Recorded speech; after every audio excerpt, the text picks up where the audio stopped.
Welcome back to another segment here on Gems Podcast. With me today is a special guest, Matthew Cahill, and you already know me, the founder and host, Miss Genesis Amaris Kemp. And I'm going to tell you a little bit more about my guest, and we are going to rock and roll in this 30-minute segment. So here we go, y'all. Matthew J. Cahill, he is the CEO and president of the Percipio company, which he started. His deep expertise in cognitive, social, and workplace biases is rooted in the belief that if you have a brain, you have bias.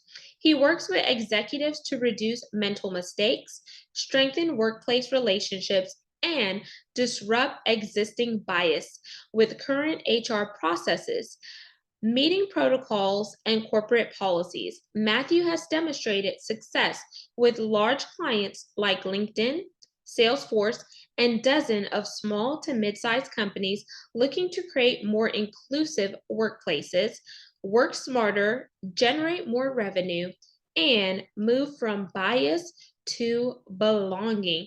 And during this segment, Matthew and I are going to be focused on management consultant, employee workshops, and leadership coaching. And he's going to walk us through on why he started this area, because we have all felt some form of biases, had some preconceived assumptions as well as notions. But the most important thing is moving past that so we could really assimilate in an inclusive setting and make everyone feel seen and heard and have a sense of belonging, in my opinion. So without further ado, please welcome Matthew J. Cahill. Thank you, Genesis. It's great to be here. My pleasure. And Matthew, did I pronounce the name of your company accurately? You did. The Okay. Precipio company. Yep. Amazing. So, what I like to do before we dive into the meat of the conversation is give the audience a chance to connect with you in a fun and personal way. There are two options to choose from. The first one being an icebreaker, or the second one, a rapid fire 10 question game. What are you in the mood for? Let's do Icebreaker. Okie dokie, we're breaking the ice with Matthew. I want you to share something crazy that you have done in your life or a fun and interesting fact about yourself. Sound effects. I love them. When I host a weekly gathering called Inclusive Leadership in a Virtual World, and we believe we've found the formula, the recipe, the blueprint for the most engaging 60 minutes that you can have in a Zoom setting or any virtual platform. We just have a bias for Zoom. And so one of the sound effects we use is transporting people from that main room to the breakout rooms. And I always set it up as this is the closest that we've come in our modern human era to being on the transporter beam of the Starship Enterprise. Like going from the transporter deck to a planet, we're going to go from this room over to that room, and hopefully all the particles come back. And before I hit go, I have somebody do a sound effect. So your icebreaker was perfect. I love that. It aligns with what we do in a best practice. Amazing. And thank you for sharing that. And I don't know why, when you just said that, all of a sudden I thought about that old school cartoon, The Jetsons.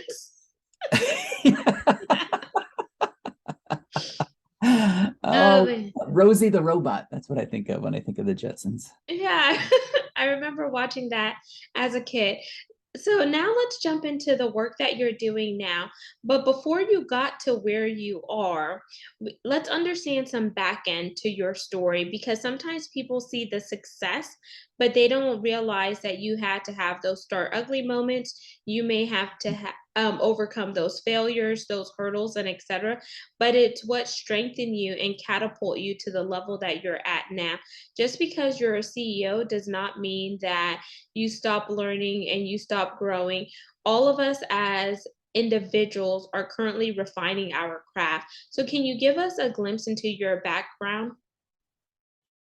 Sure. I started this business, this consulting practice in 2010. And it was a side gig. It was a side hustle. It was something that I did while I was full-time employed up until 2017. And what happened then was a confluence of things. I very arrogantly left my employer of the time, thinking that it would just be like it was in every other point in my career. I would just get another job. Didn't really anticipate hitting the degree of what I now see as age bias in the workplace. I'm in San Francisco, Silicon Valley, tech sector, very, very, very youth oriented. I mean, I think our society in general values youth. I think there's certain industries where it's even more predominant. Entertainment is one, right? Ask any female actress what their shelf life is. And in the tech sector, it also, there's a definitive bias in favor of youth. So I think that was something that I bumped up against, I wasn't ready for. And becoming CEO was, there was a nomination process. It was a committee of, well, two. My wife was involved too, because she's the board of the Precipio company. So it's also a family-run business. I like that. So so the tech sector, and then you felt like, this is what I'm hearing, and feel free to correct me if I'm wrong. You felt a little sense of ageism because whenever you go into the tech, it's like young, fun, thriving, and etc. And I can't say that I fully understand that industry because my background is oil and gas, which I spent 12 years in oil and gas and 15 in corporate America as a whole. So very male dominated. And I can see whenever things begin to shift as baby boomers begin to retire and attrition takes place, then you have the millennials and et cetera trying to come in, and then you see a rift between ideas versus really looking at that inclusivity. And then in your perspective, you left a good paying job, probably benefits and etc., and then you're starting something new. So some people from the outside looking in may say, Matthew, are you okay? Are you crazy? Like, what's going on? And they may have all forms of opinions and, their viewpoints and etc. But sometimes we as individuals have to follow our heart and do what's best for ourselves as well as our family. So whenever you went out for the CEO position and being the founder of Precipio, along with your wife and the family run business, what was the hardest thing that you had to get over? Insecurities. Can I really do this? Is this something that I can build and sustain, grow and sustain, and actually have a viable income so I can put my children through college, so that I can, keep a roof over our head and food in our belly, and so there's a lot of fear involved when you go out on your own, and you're giving up that protective umbrella that comes along with being a full-time employee. I like that. And I think people could resonate with that, especially now that we're in the great resignation. So what made you call your company the Precipio Company? Percipio is a Latin word that means perception or to perceive. And it's when you unpack it a little bit further, it's all about how our brains process information. And bias is a byproduct of how our brains are just wired to process information. So the trademarked tagline, if you have a brain, you have bias, is grounded in science. Yes, now we're connecting the dots. Follow me, audience. We're building here. There's a reason why I ask the questions the way I do, because whenever I saw Percipio, I'm like, okay, perception. And then he's talking about bias. So, what is your perception around bias? And then later on, we're going to get into bias to belonging. But then all of this is building up to the work that you're doing in leadership coaching, because in order to be an effective leader, not only are you supposed to lead, but you're supposed to see how are you making an imprint?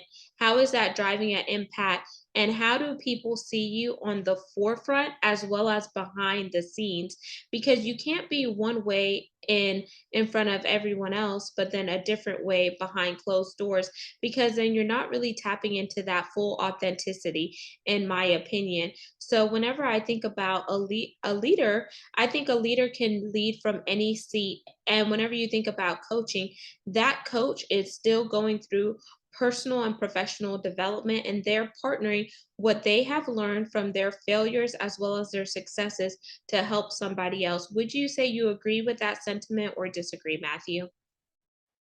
Wow. Which one, Genesis? You covered a lot of ground right there. That was Feel free to pick it apart. We're having this coffee chat style conversation. I would overwhelmingly say yes. I agree with everything that you were describing. And the idea that we can even compartmentalize the way that we once did is a fallacy. I think the idea that you have, this persona that you have at work, and then you somehow leave that when you go home and you have a different persona, like this personal, professional, work, life.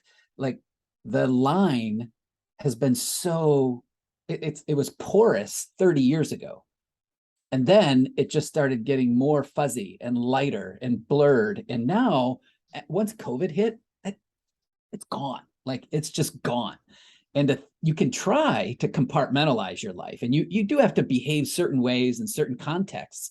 But this idea that you can have, a separation, a clear demarcation, a clear delineation of work versus, personal versus professional, I think is a fallacy. It just doesn't exist. It's rooted in an agrarian mindset, an industrial mindset. Even, now that we're in the information age, I think it's less possible because you are who you are wherever you are.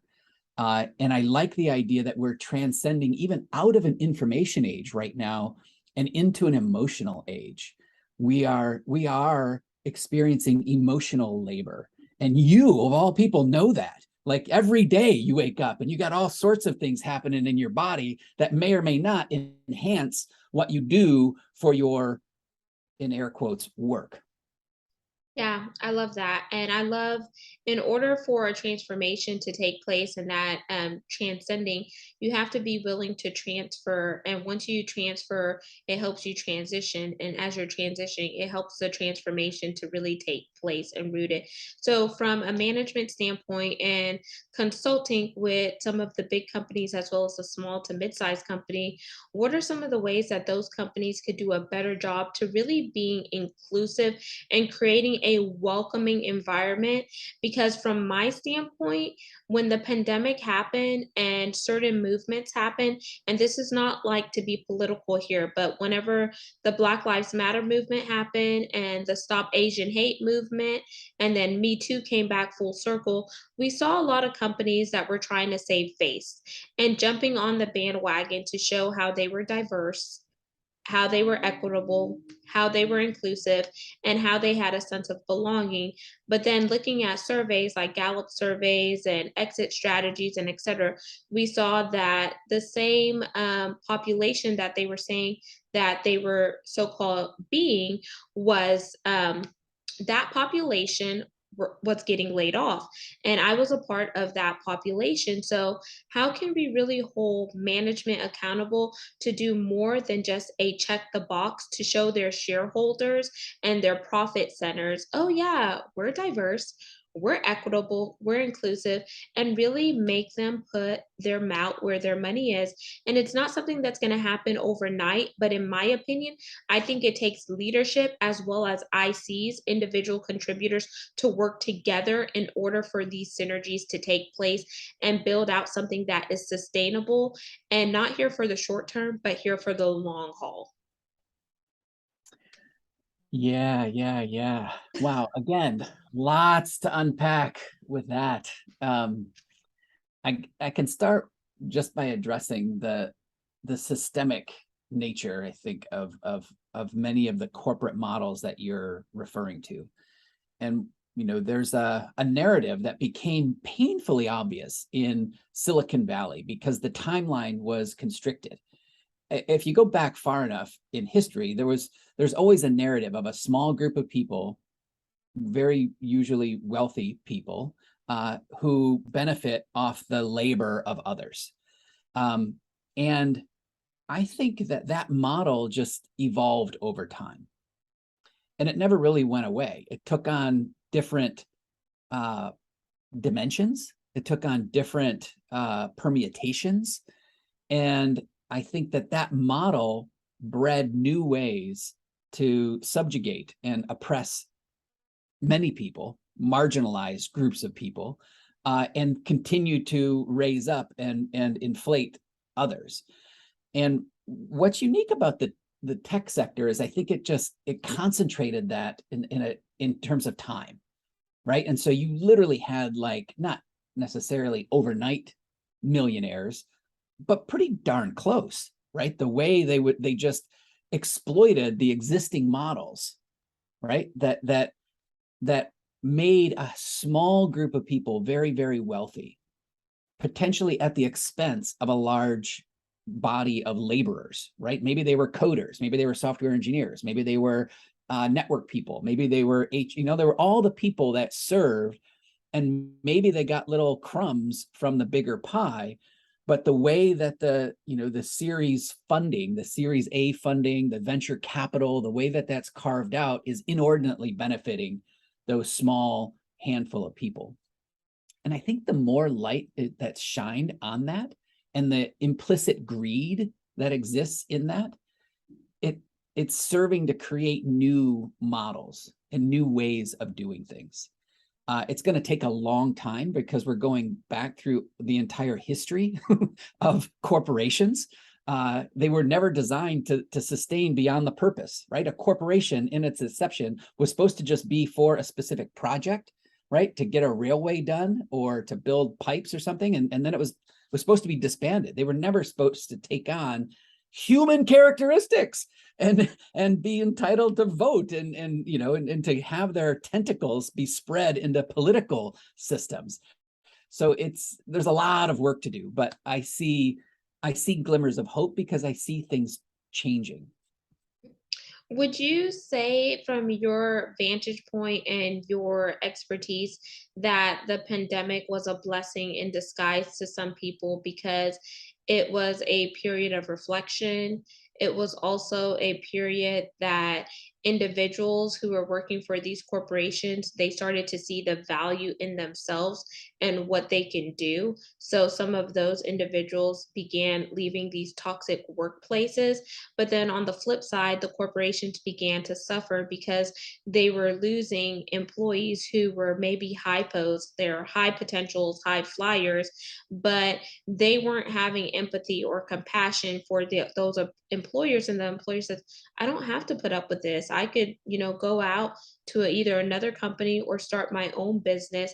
Because when the world was shut down, people had a lot of time to think and be at home with their families. So that was time on a personal side, but they also had time to think about different ideas and innovations that they can do in order to think outside of the box to level up their level socioeconomic wise. And let's be honest, brick and mortar shut down, and where did people go? They went online for their business, and more digital nomads started to rise up, and etc. And I do believe that your statement here will come into play. If you have a brain, you have a bias, because okay, what you used to think, you may not think that way anymore because you have now awakened yourself to see things in a different vantage point and have a new perception based on implicit biases that were interjected to you. Does that make sense, or should I rephrase it, Matthew? No, I mean, you're preaching to the choir, Janice.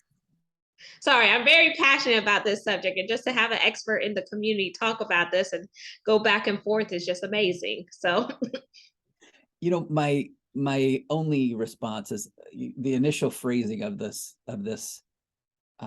your commentary was rooted in, is this have the past 2 years been some form of a blessing?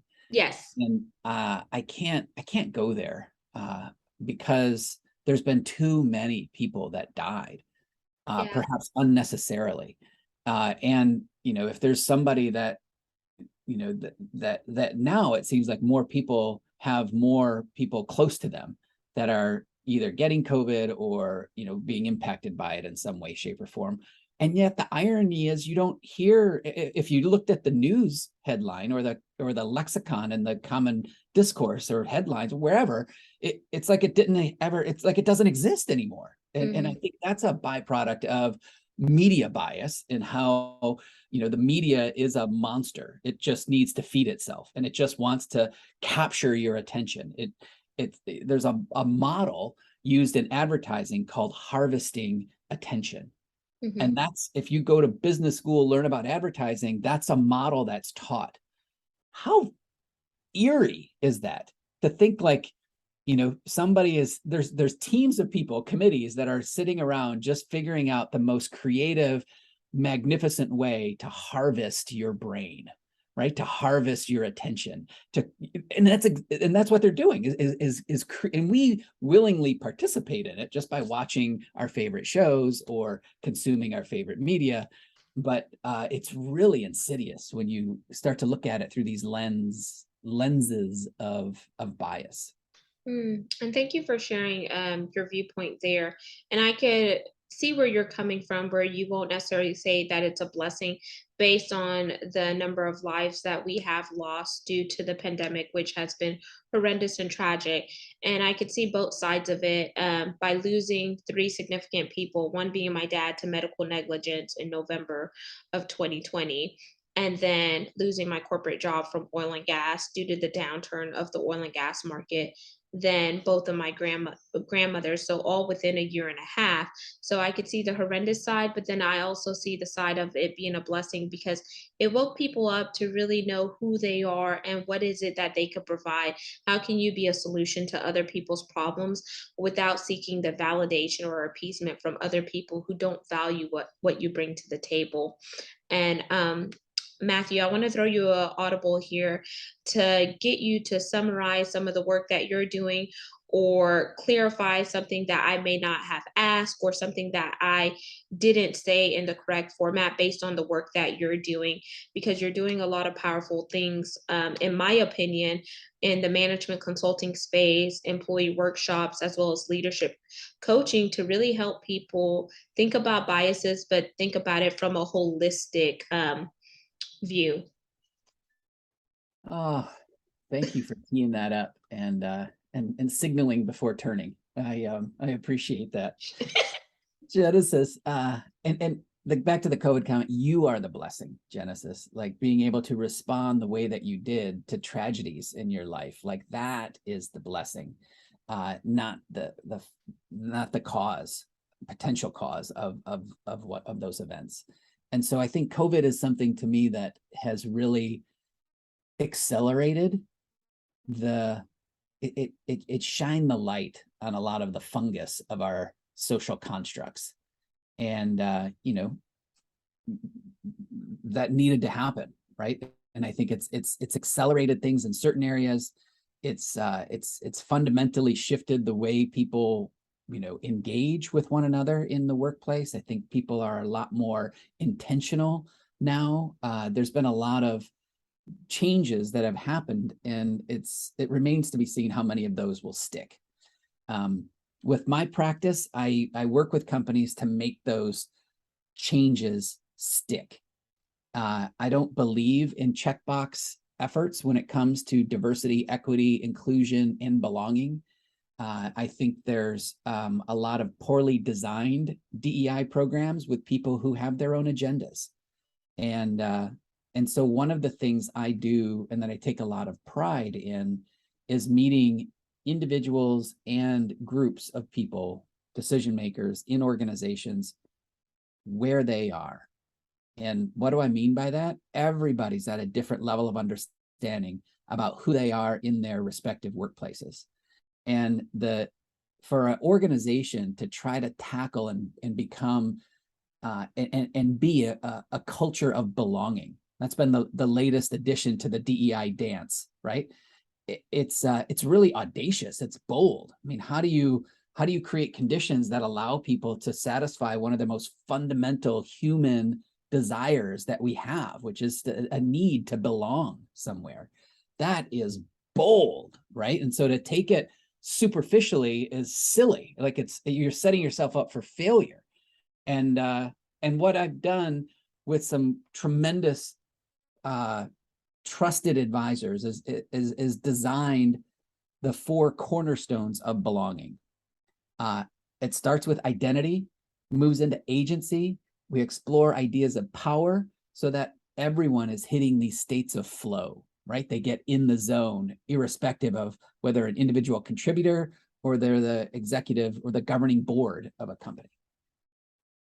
Beautiful. And I like how you broke it down into 4 stages. And thank you for adding that value there, because I think it's going to connect with everyone, no matter if you're an employee and you're an individual contributor, if you're a leader, or if you're an entrepreneur working in your business, but transitioning to work on your business. And Matthew, let's segue into the call to action as we begin to wind down. What is your call to action for the community today?